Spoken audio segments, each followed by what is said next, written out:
Hi there, this is episode 91 of Prague Talk, a podcast from Radio Prague International. My name is Ian Willoughby. Our guest in this edition is Tomáš Dvořák, a young Czech economist with the UK-based analytics firm Oxford Economics. He was recently in the news when Die Welt published an article calling Czechia the sick man of Europe in economic terms, and taking their headline from a quote from Tomáš. So why is Czechia the only EU state not to have yet returned to pre-COVID GDP levels? And what can be done to improve its economic outlook? I discuss those questions and more with Tomáš Dvořák for this edition of Prague Talk.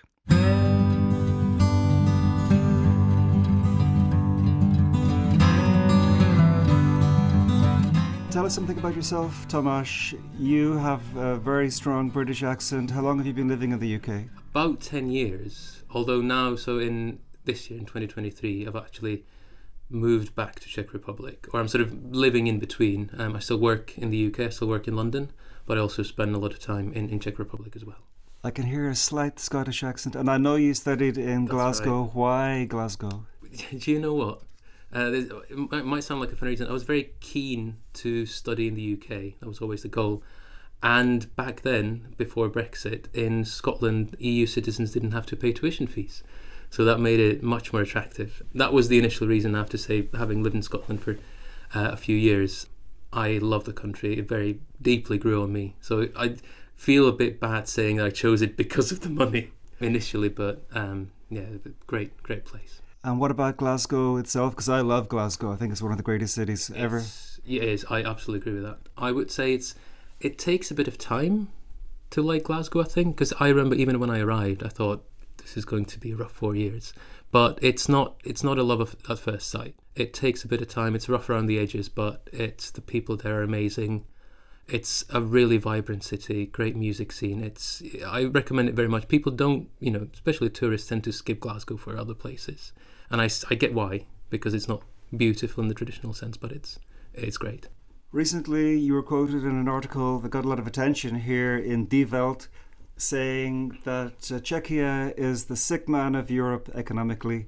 When and how did Czechia become the sick man of Europe, as you call it? Well, if you take it chronologically, then I suppose we did become the sick man of Europe during the pandemic, or right after it, when we never actually quite recovered from it, at least economically, that is. So if you look at GDP, which is, I suppose, the main measure, we never reached the pre-pandemic size of GDP since. So pandemic was the start, but then there's been other things, and I think it's quite important to maintain the chronological order. So after the pandemic, we've had the energy crisis. That was something where we were hit perhaps more severely than other EU economies. And after that, basically here we are. We're still struggling with the aftermath of that. Why was Czechia hit harder than other EU states by the energy crisis? For several reasons. First of all, this is not true anymore, but at the time we're still a net importer of energy commodities, but at the time it was mainly from Russia. That made us quite vulnerable.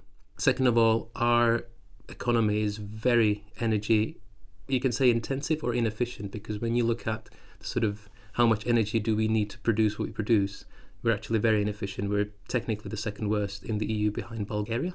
So that was another issue that sort of made the energy shock reverberate quite hard. And also, the economy itself is quite, industry heavy, which in the past served us very well. That was the engine of growth. But in a crisis such as this, when energy or electricity becomes very expensive, then naturally an economy like ours is going to suffer, and it did. And are there any other reasons why Czechia is the only state in the EU whose GDP is lower than it was at the time when COVID hit? So far, we've only talked about the past, things that happened, right? I think we should also talk about the present and the near future. And in the present, it's not really the energy crisis or the inflation that's really stifling the economy. I know it sounds weird because prices are still high, but when you look at how they developed over 2023, since January, they've barely risen.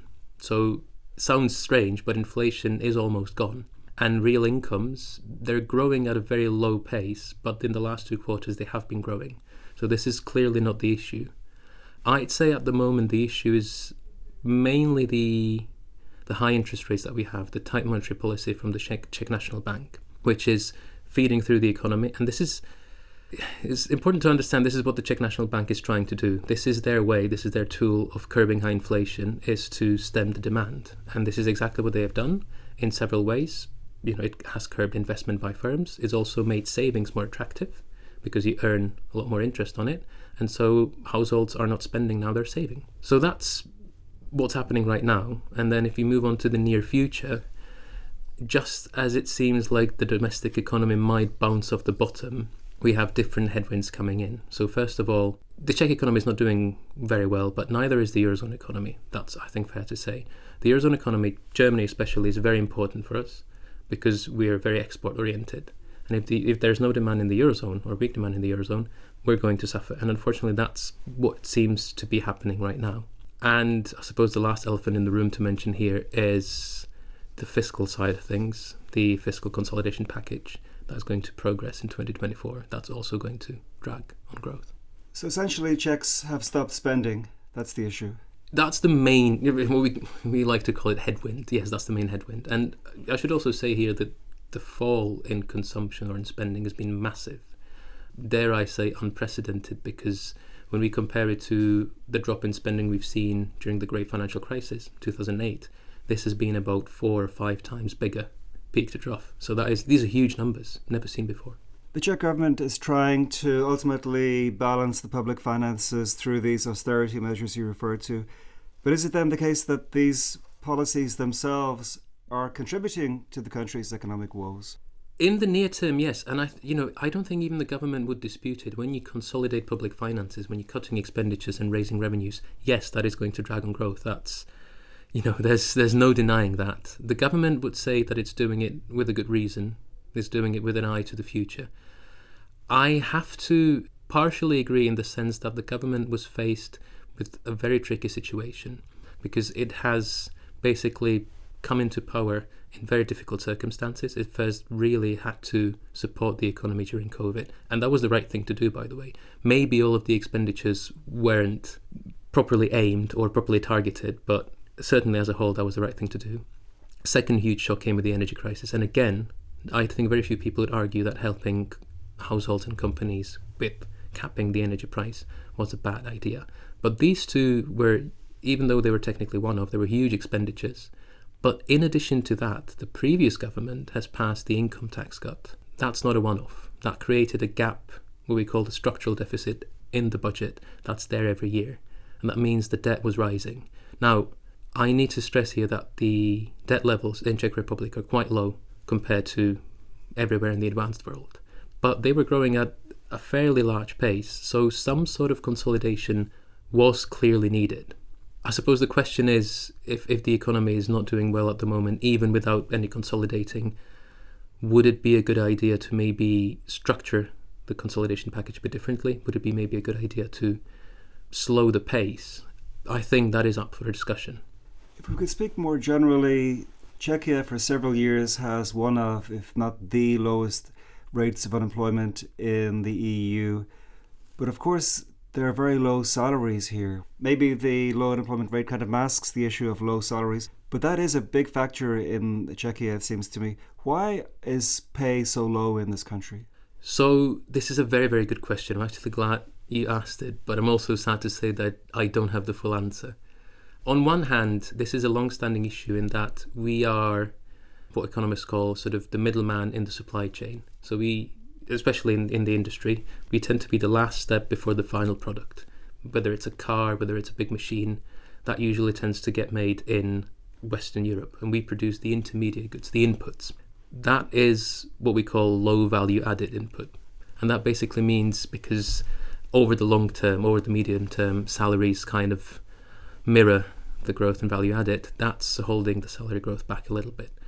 At the same time, what I do find quite strange is we talked about how real wages, so adjusted for inflation, have fallen drastically during the energy crisis in the last couple of years, despite having extremely low unemployment. Now, if you take textbook economics, that shouldn't happen. If you have a very tight labour market, then nominal wage growth should be very strong, but it hasn't been. And in fact, the labour share of income has fallen over the last couple of years. This is something I struggle to explain. I think this is something that many economists would struggle to explain, but it maybe points to what I would call a non-standard working of the Czech labour market. That is sort of holding the salaries down. Perhaps one thing would be that perhaps Czechs value having a job and being in employment and that sort of certainty above stronger salary growth, but that's just speculation. In the 90s, everything seemed so bright, the future looked so bright. Now, a lot of people are speaking very negatively about the Czech economy. Where did it all go wrong?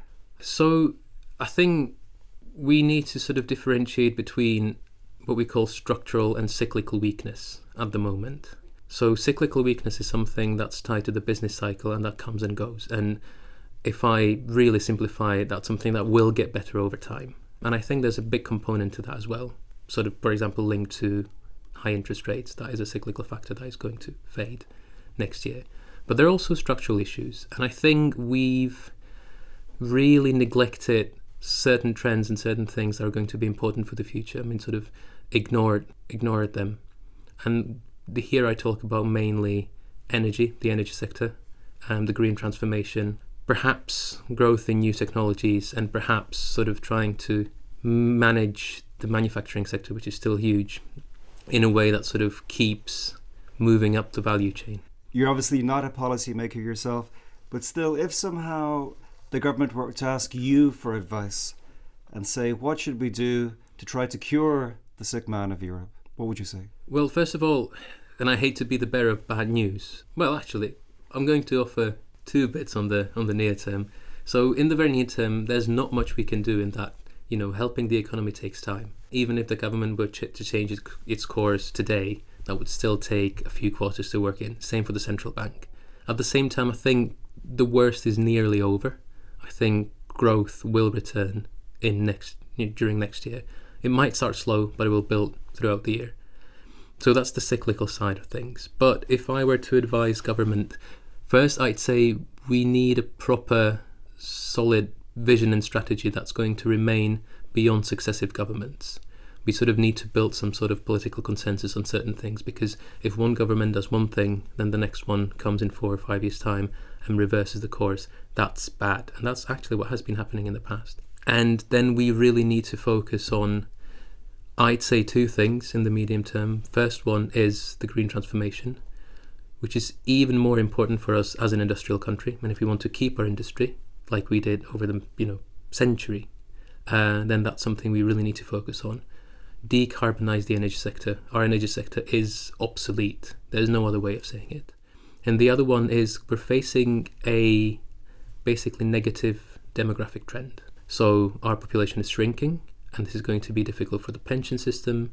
It's going to be difficult for the economy. We need to keep finding ways of how to basically fight that, whether it's helping with childcare so people on parental leave can work, whether it's having more inward migration, whether it's other ways. Housing is very tightly linked to it, but this is something that is already biting now, but is going to bite much more in 10 to 15 years. When you mention green policies, sometimes it seems to me that green is almost a dirty word for Czech politicians. Would you agree?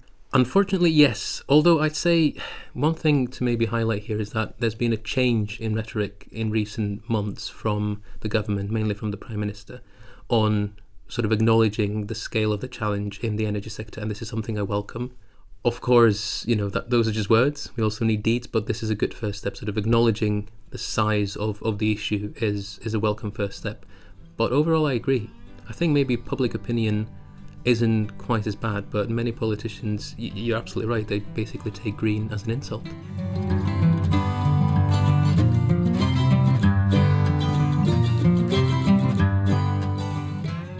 Many thanks indeed to Tomáš Dvořák, who I spoke to in early December 2023. This has been episode 91 of Prague Talk, a podcast from Radio Prague International. So there are, of course, many more editions out there for your listening pleasure. Give some of them a listen and do subscribe wherever you get podcasts. But for now, from me, Ian Willoughby, that's all for this edition of Prague Talk. Talk to you again very soon.